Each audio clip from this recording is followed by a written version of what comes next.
Y'all ain't ready for this conversation.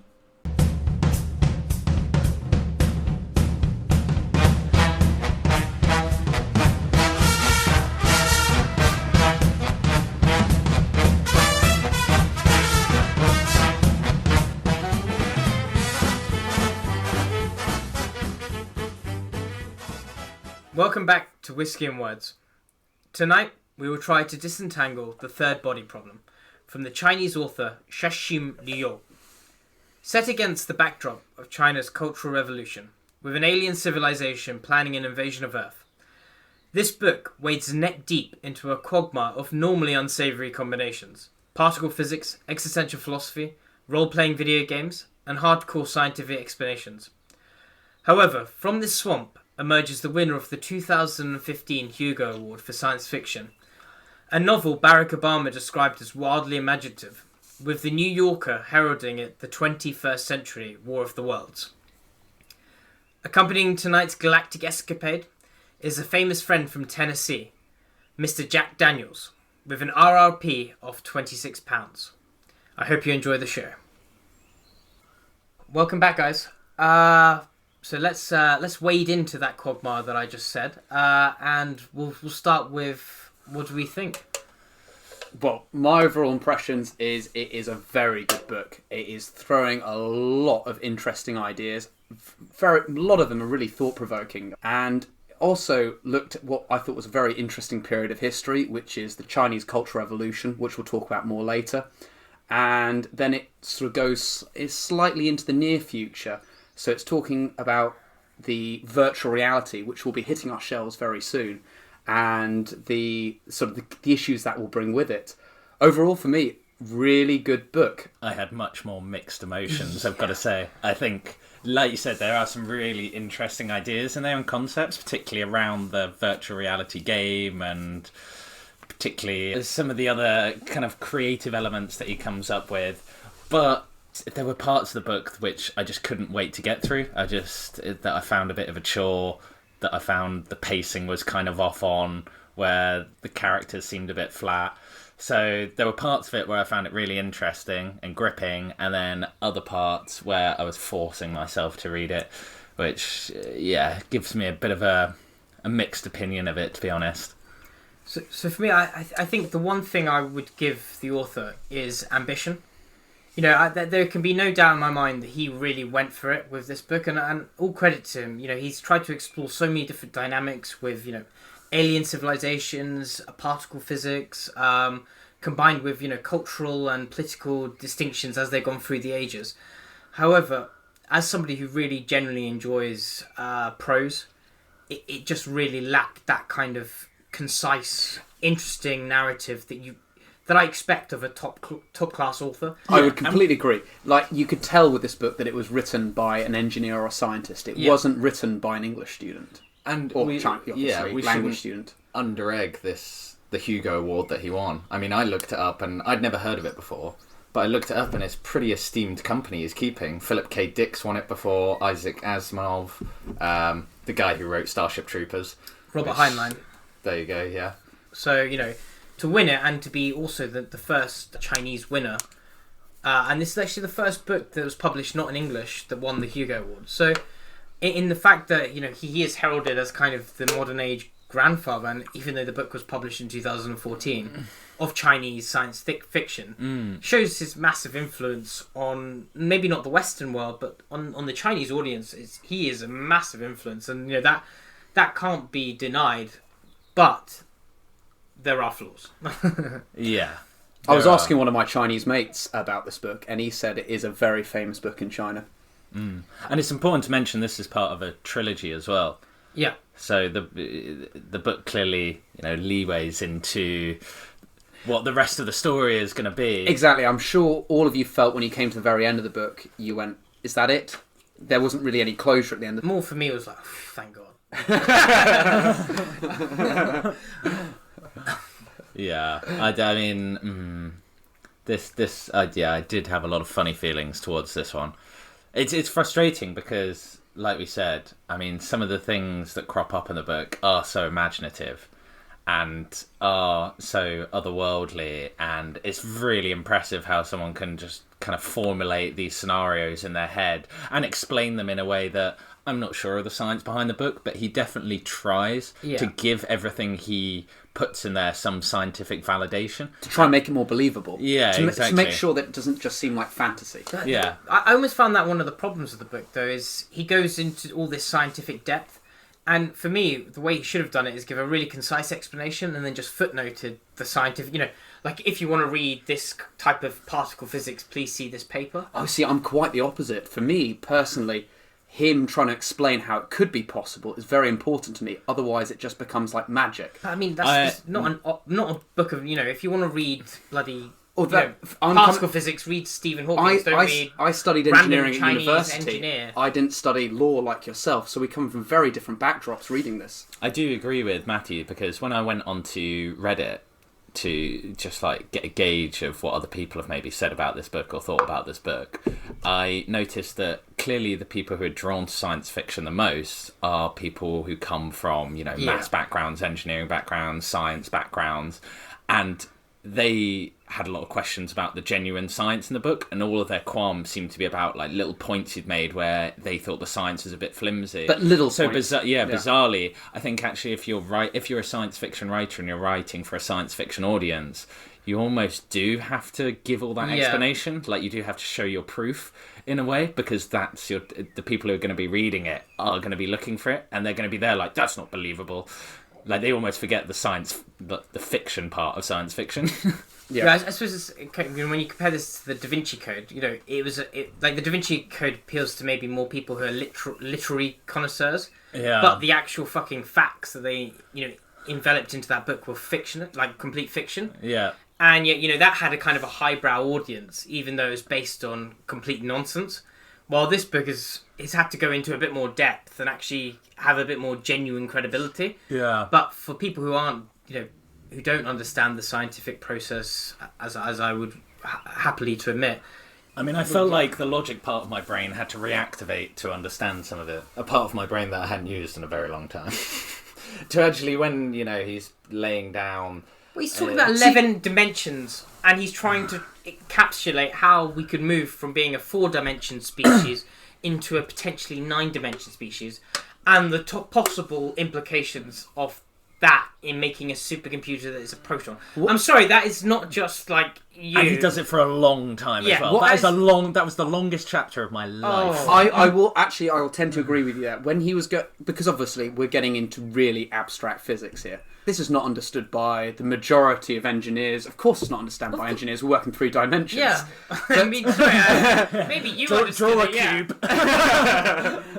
As a 9-dimension engineer myself.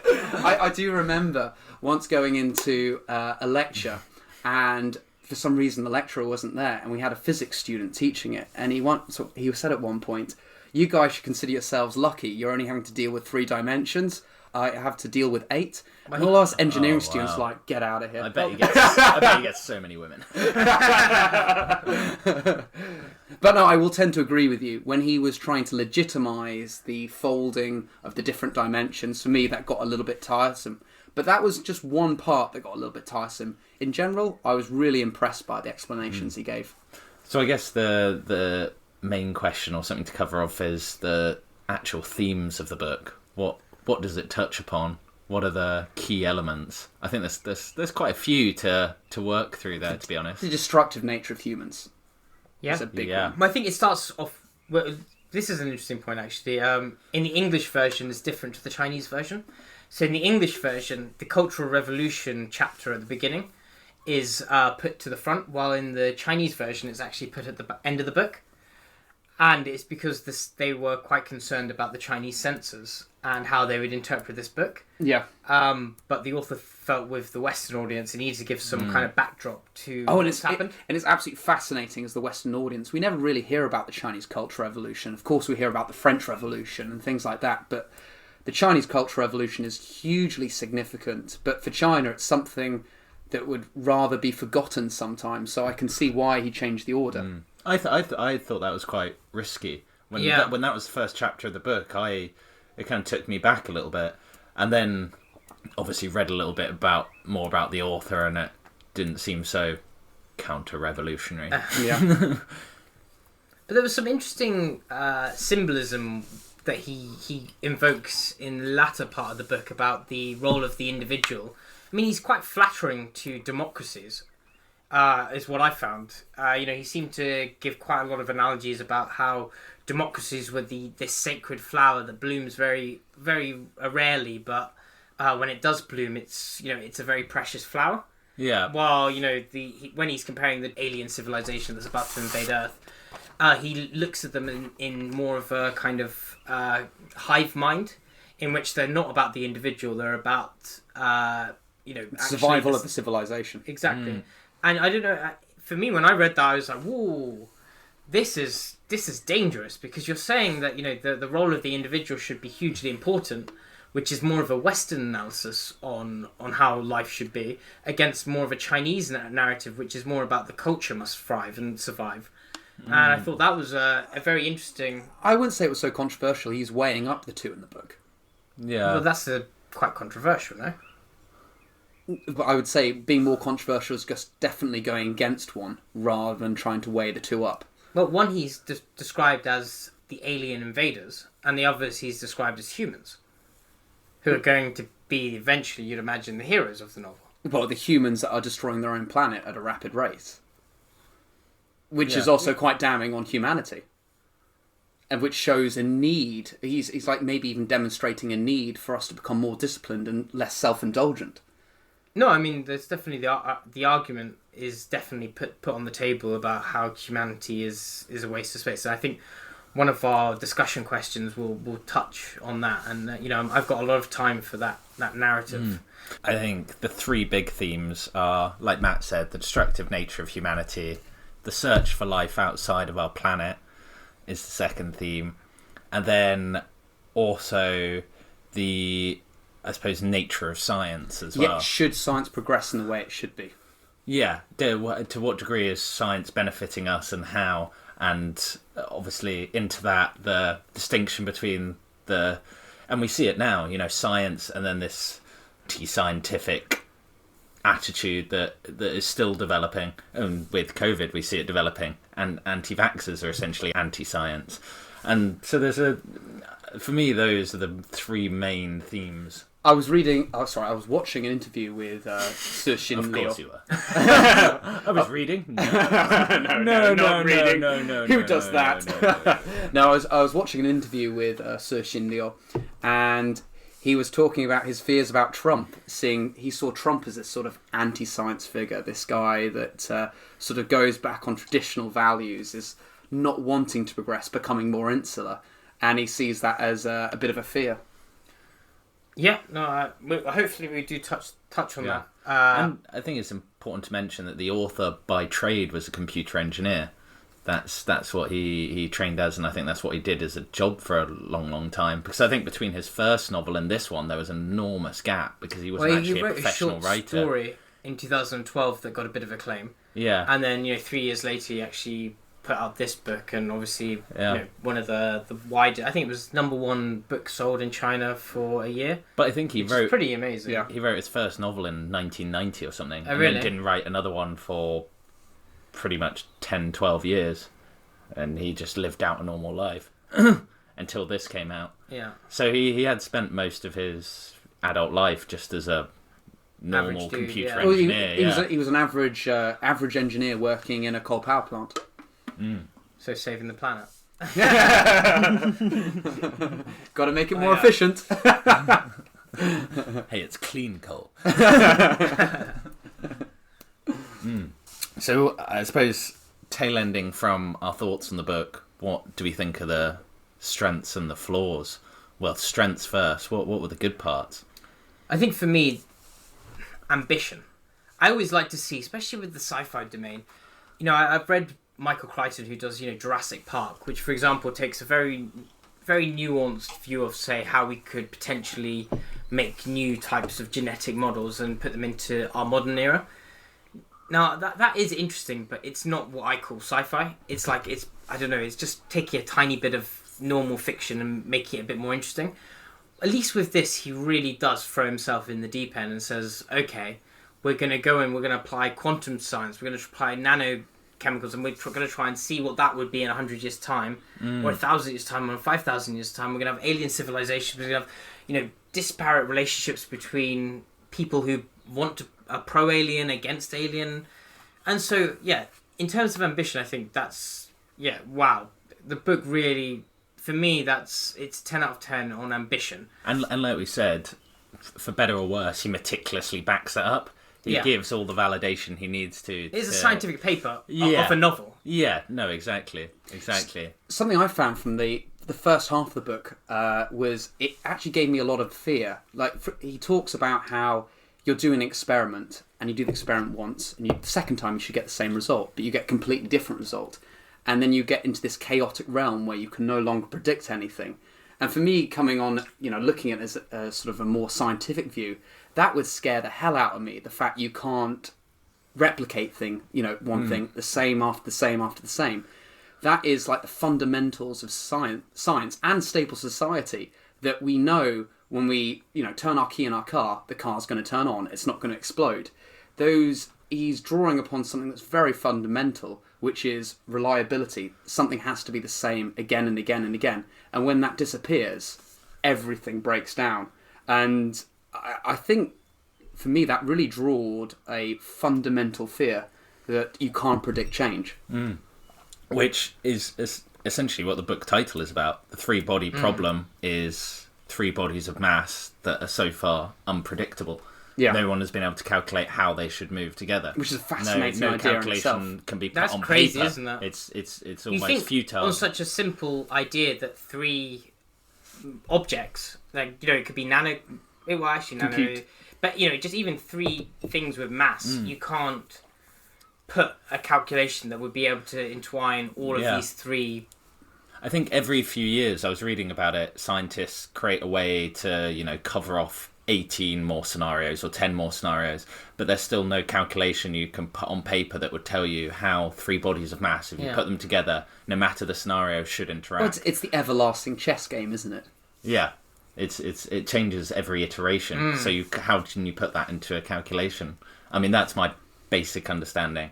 So it makes sense that you bring that up, because I mean that's what's core to the whole book, isn't it? That something you cannot understand, something you cannot calculate. And we've actually, as human society, we've got to a state now where we are trying to drill further and further and further into the atom, and we're still discovering stuff.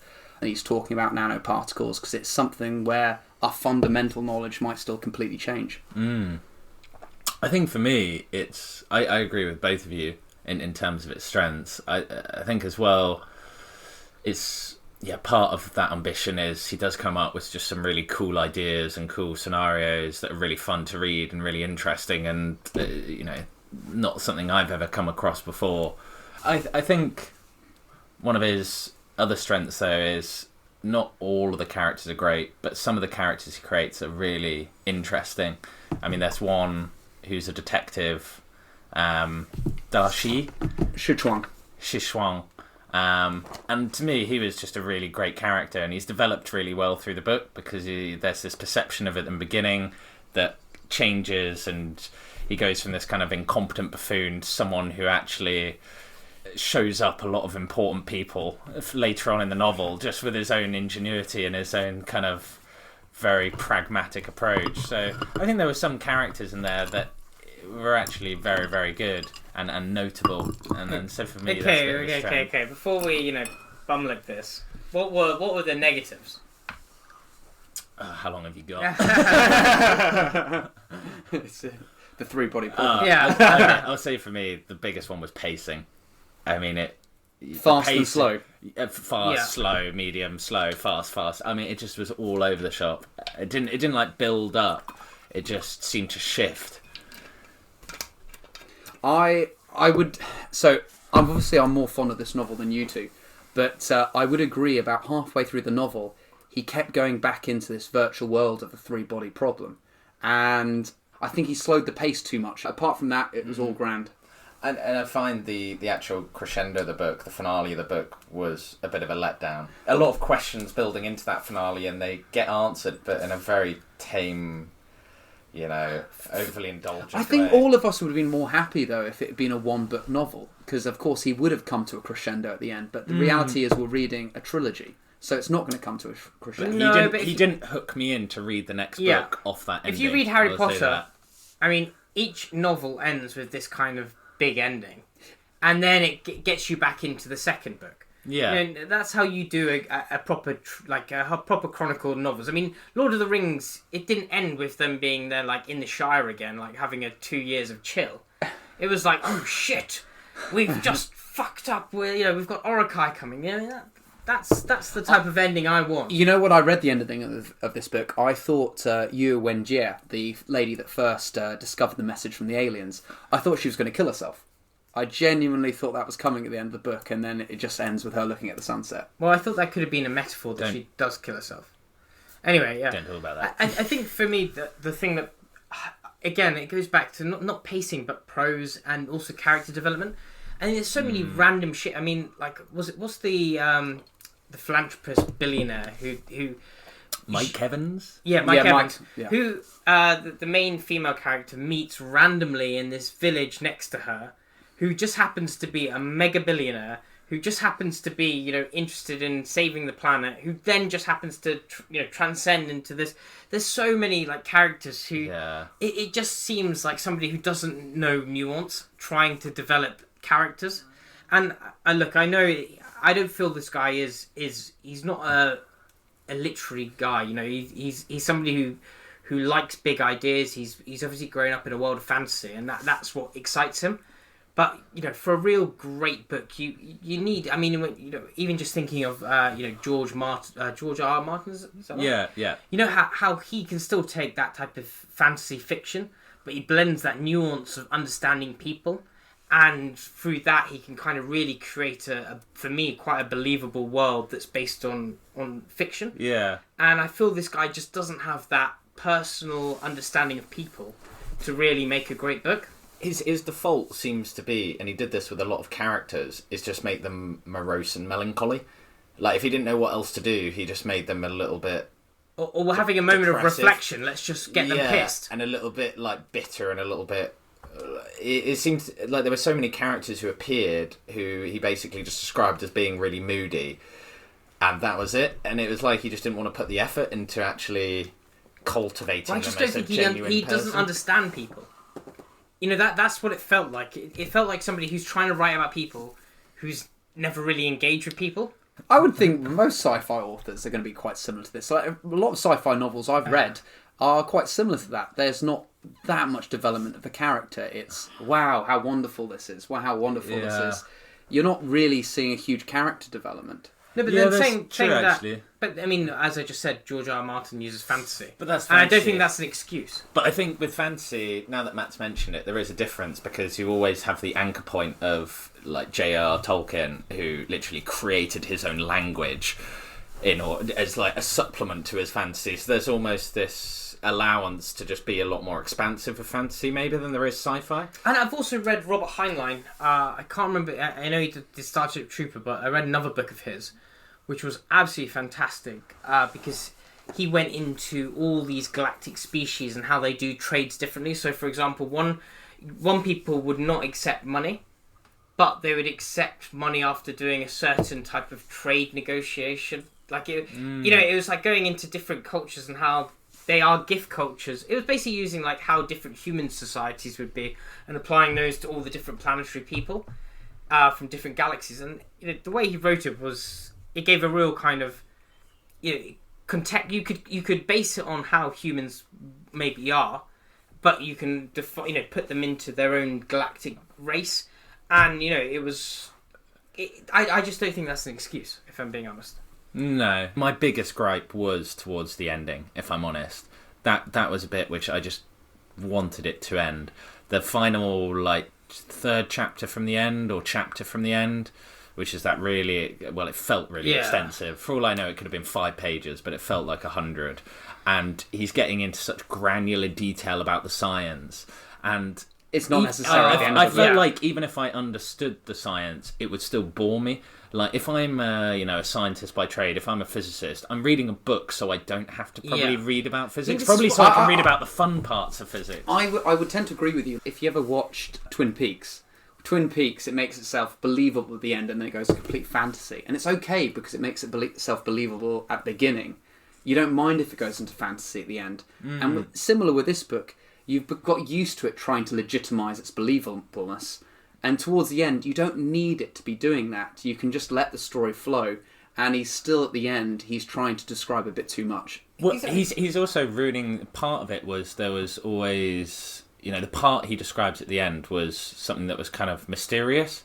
It was brought up and they didn't know why it had happened. Yeah, and exactly. They couldn't understand why it happened. And then he spent pages and pages describing why it happened, in a really tedious way. And then he tells all humans are bugs. Yeah. And so, like, well, how could the bugs understand the most complex science of the blah, blah, blah scenarios? Like, that's the whole point of it. We can't understand it, and that's why they're scary. Like, when you're trying to put it into a human narrative, something that is just impossible to our understanding, you're removing the fear factor. You're not enhancing what the whole book fear should be. Is like, we've got an alien galaxy. We don't know what they're capable of. That's fear. It changed the whole mood. Yeah, no, it definitely did. I would have preferred it left a mystery. But there was a lot as well. The Red Station. Those three chapters. I completely agree with that. Talking about the Red Station, about how the Red Base. Red Base. All it had to be was the scientific report. That it did. I honestly skipped some of that. No, I loved it. I loved it. I lapped it up. Know your audience. He could have done with a bit more Murakami about him. Yes. Just leave some things on a tether blowing in the wind. No. Him and Murakami would be the best mix. Yeah. The scientific knowledge with the... I'm just going to put things out there and never explain them. Yeah. They would have an argument. No. You can imagine them working in some cohabiting space trying to write a book together, and they've got chalkboards either side, and Cixin Liu is doing a full calculus for a part of the story he wants to do, and Murakami's just there cats start flying for no reason. Murakami would have to be the editor. So, he just writes 10,000 pages, and Murakami puts it into 200 books, 200 pages, and it's just Yeah. And he's makes that's really complete interesting, sense. but I'm just going to replace it with a water lily singing. Yeah. I think, and then never mention it again. I think Cixin Liu would rather choose the Chinese censors any day, rather than Murakami. Should we get into the whiskey? Yeah. No, we've still got to talk about books similar. Oh, yes. That actually brings us into our next little section, is what books would you recommend off the back of this? Well, it was mentioned earlier, and the book that I think is most similar to this that I've read is War of the Worlds, the original one. Otherwise, this book is it's so novel, I wouldn't know what to compare it to. For me, I mean, this is ambitious, but if you really are looking for the cutting edge of sci-fi, it's got to be Isaac Asimov. You read the Foundation, you move through that whole, tranche of work. It's wow. That is how sci-fi really looks at the world, not just in 400 years time, not 500 years time. We're talking millions and millions of years, and how we are similar in that just like the Roman Empire expanded to a point, new worlds will also do the same, and we'll have this contrast and expansion, and it's all and there's that for me was what I would compare this book to, but just a bit better. See, so with what you're talking about, Isaac Asimov, he's looking at human society in not 10 years time, 100 years time. He's looking at far no, but forward. his novels take each little trisector off his grand vision. So he starts here and then moves slowly through 10,000 years. Okay. So he doesn't. When you read a book, he might jump 100 years, but he's not jumping 10,000 years in the time. No, I mean, I think for me, anyone who's looking for off-the-wall, unique ideas will enjoy this book if you take it for what it is and take it for its flaws. And if you are looking for a book that actually gives that granular description behind all the claims. For me, my favourite science fiction is Stanislaw Lem, and I'd recommend it to anyone, but he he is similar to Cixin Liu in that he was a doctor by trade. His father was a physicist. He has all the knowledge to write science fiction, but he does it in a much more goofy way and a much more fun way, where, you know, he writes stories about a space traveller who goes to the UN of space and mistakes an alien for a vending machine and tries to get a Coke out of it.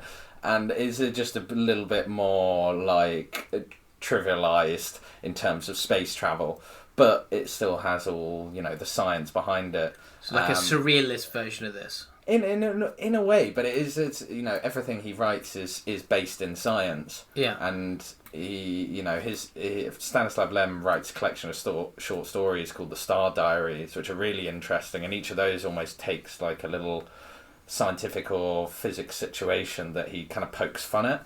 And so for me, that was my comparison to this book. And I definitely prefer someone being a bit more humorous with science fiction and a bit more off the wall rather than this, which is more granular. But that's probably because I'm not a kind of science You're not person. a nerd. Yeah, I mean, I didn't even do physics Blessed GCSE. one. Yeah. They let me drop physics GCSE because I was What? so bad at it. Yeah, I didn't even do all three sciences. So for someone like me, something this granular isn't. I'm not really the target audience. So I think if you're more scientifically minded, this would probably appeal to you more. Or a virgin. If you're... I mean, I thought that went without saying. Yeah. Read between the lines. How many women were on their engineering course again, Matthew? No comment. I knew every single one of them. Yeah. Two. Every single one. And I think that moves us very nicely onto our old friend, Monsieur Jacques Daniels, Tennessee's finest. Yes. Matthew? So tonight we're drinking Jack Daniels Rye Tennessee whiskey. Guys, have a taste. Just give me your overall impressions. It's like Jack Daniels, but not as bad. It's light, isn't it? It's very light. There's not really much taste. It just feels like watered down whiskey. So I was doing a little bit of research into rye, and rye is just a different grain. The ingredients being 70% rye, 18% corn, and 12% malted barley. So mostly when we drink whiskey, we are drinking whiskey made from pretty much barley and a bit of grain. So this is quite different. Can everyone remember their first Jack Daniels experience? Because I always feel like that's symbolic in my own little brain. Because, you know, Jack Daniels has such a distinct taste when you're introduced to alcohol from a young age. You know, a bit like Sambuca. I could always, you know, Sambuca, Jack Daniels, Soko.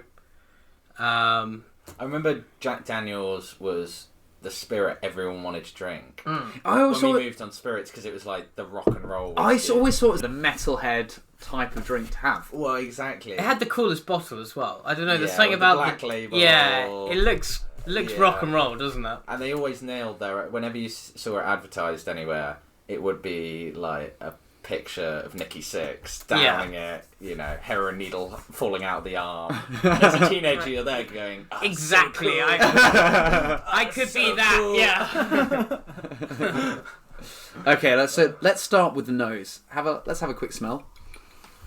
What are you smelling? It doesn't smell like Jack Daniels to me, which is weird. Because, you know, Jack Daniels is usually really quite pungent. And we must note that this is not the standard Jack Daniels bottle. It's the rye one. Yeah, it's the rye one. So it will be a bit different, but... I'm getting like a toffee thing, you know? Okay. I can't get anything from mine. And tin stoned fruit. Well, you're half close as one of them. The toffee, caramel. No. Is that peach? So I'm going from Fudge. the official website here, and the description it's given for the nose is presence of cherry, banana, hay, and custard. I could kind of sense there was a bit of fruit in that. The custard I do actually get. Really? Hay, though. Hay. That's an interesting one. That's not one we've come across before. No, that definitely needs to be added to the whiskey diction. Oh, it's such We a definitely weak need one, to though. have, you know, like the most ridiculous abstract. Yeah, it should be a leaderboard of the most bullshit. Yeah. that we move up and down. Like, you know, they had on Top Gear. Yeah. To the track. The cherry and the custard, I think. Of course, like all generic nose descriptions, it's talked about spice being in as well, but that's just generic. Any description of any whiskey, they always talk about spice being in there. Okay, let's go to the palate. The palate. Okay, Right, any feelings? I can now really taste custard. You put it into my head, Matthew. I mean, I must admit, it's actually quite drinkable for a Jack Daniels. Like, I could sip this. Normally, if it was JD out of the normal black bottle, I could not just have a JD straight. Like, I even bought Coca-Cola because I knew we were drinking Jack Daniels, but I don't think I'll need to go to the Coke tonight. This would be the perfect bottle to have around for when you're shit-faced. Yeah, and says, let's get on the whiskies. And you're like, I don't really want to give you my Though saying that, 40 quid bottle I of reckon whiskey. it's probably more expensive. I mean, this Jack Daniels is probably like 30 quid for the bottle, isn't it? So you're only paying like an extra maybe 5 quid for an actual proper Scottish bottle of whiskey. Yeah, true. Wait, let me have I want to get this The palate. taste on this. I'll give you. Oh, honey's definitely there. There's honey's definitely there. It's not one of the. Cinnamon. It's not one of the descriptions it's given either of those. What? These liars. You're going to be really pissed I off by. swear I know my whiskey. You're going to be really pissed off by this. Biscuity oak. Yeah. Yeah, here we go. Oak notes sweep in from time to time, Oak notes. From time to time. which can make this taste almost like banana nut bread. Oh, you fucking wankers. The You're rest. Jack Daniels. You can't be that. Yeah, banana nut Obnoxiously bread. pretentious. Bloody hell. Oh, let me nut continue. bread. I think they are, because ultimately they know no one who actually likes whiskey buys this bottle. So, they can be as pretentious and weaselly as they like. Yeah, it's probably some poor 16-year-old. Exactly, who's got Gentleman Jack as their 18th birthday present and thinks they're a whiskey connoisseur. I mean, do you know what the interesting thing is? So where Jack Daniels is produced is a dry county. You can't buy or consume booze. What, Tennessee?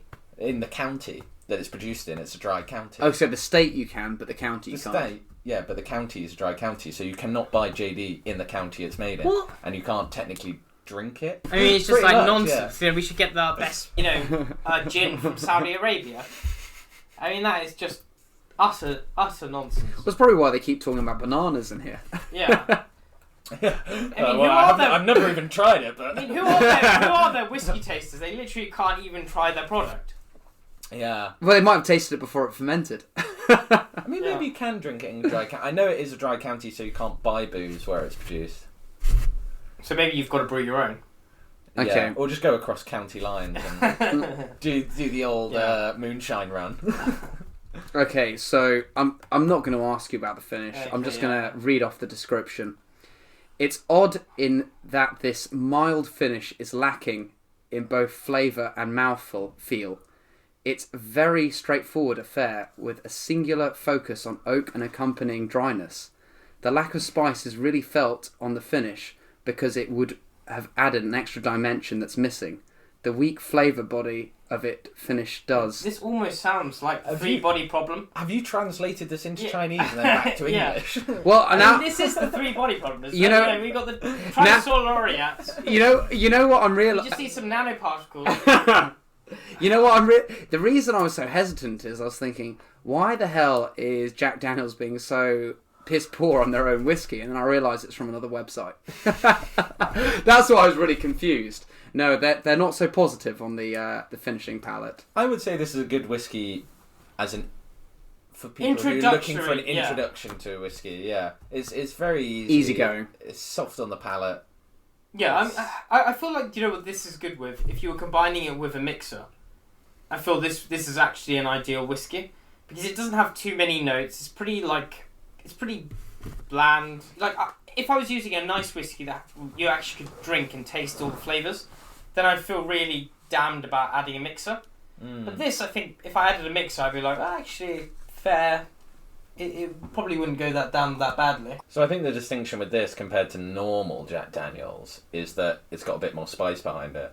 Should I read the Jack Daniels Tennessee Rye description? Oh, of course, read that rather than what I've been given. Jack Daniels Tennessee Rye brings together the two classics. Rye's distinctive flavour, drawn from our unique 70% rye grain bill, and Jack's time-honoured charcoal mellowing method. What emerges is a spicy whiskey that's sipping smooth. Now, I think I realised where the money went. It definitely wasn't on the whiskey, it was definitely on the PR. Always on the PR. Yeah. I mean, they made a good investment, to be fair. Do you know how... Did it say integrity at the end? We at Tegrity Farms. We at Jack Daniels value integrity. Do you know how Jack Daniels died? How? It's quite interesting. He stubbed his toe on his safe and it got infected.